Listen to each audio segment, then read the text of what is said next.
So towards the end of senior year, all high schools have this thing called Gradnite, and my school, like most, went to Disneyland. This is something that me and my friends had been looking forward to since the beginning of our senior year. We spent plenty of our breaks planning out the day and who we were going with, and the day before I asked my friends if they wanted to make the night even better by taking some edibles.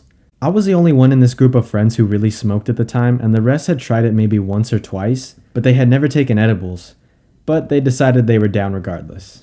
So early the next morning, I made the transaction and picked up 2 300 milligram cookies. Just for some context, most weed scholars believe 10 milligrams is an effective dose. Even though I don't really agree, for me it's really somewhere around 150, but that's not the point.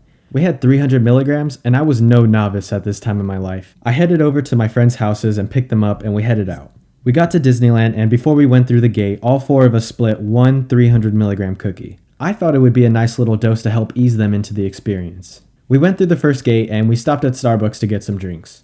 The line was pretty long, so by the time we got our stuff, we were already starting to feel the effects, and I could tell it was hitting my friends a little harder, but they still seemed fine.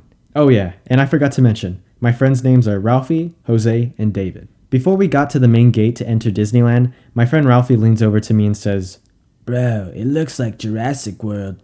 He doesn't really sound like that, but that's my impression of a stoner. I started to die laughing, but I should have taken it as a sign that my friends were starting to get up there. We got on a couple rides and we were having an amazing time. We were waiting in line for our 5th ride of the day, and while me and my friends Ralphie and Jose were talking, we realized David was being really quiet.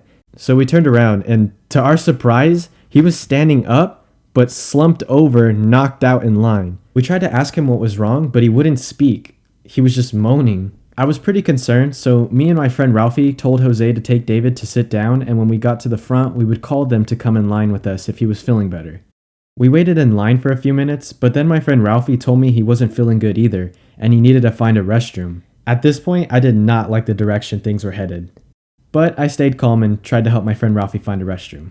We went to a pizza place, and I went inside to see if they had restrooms, but they didn't, so I came out to tell my friend Ralphie, but he was in a zombie-like state and completely ignored me while I called his name.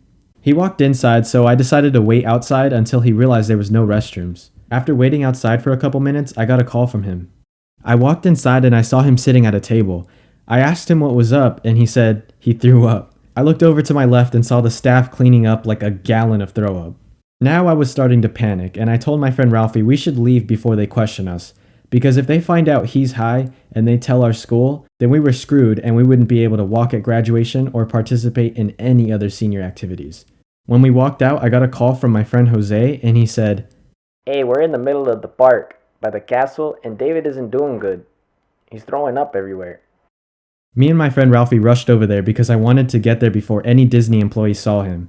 But by the time I got there, it was too late. I saw my friends sitting at the benches surrounded by staff being questioned. I walked up to them to direct the attention toward me because I knew Jose was way too high to be handling this situation.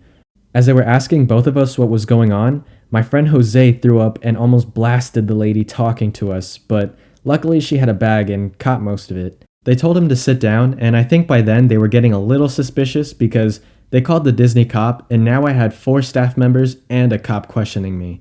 I immediately sobered up out of fear, and my story was that we all had Starbucks before going on rides, and I think it made everyone sick. They told me they needed us to go with them to the doctors at the park and talk to the school chaperone so we can figure out how to get David home. I asked if it was fine if my friends walked around and I would go with David to make sure he's fine, and they said it was cool. So I gave my bag to Ralphie, which had the remaining edible, and I said bye like it was going to be my last time ever seeing them. They wheeled my friend over to the doctors, and when we got there, now I had to deal with doctors, school staff, and a cop. My eyes looked like lava rocks, and I thought it was over for me because they weren't really buying my story. Then, like an answer to my prayers, a couple walked in and started complaining that the girl got sick after eating at Starbucks. And just like that, they let me go and waited for David's mom to pick him up.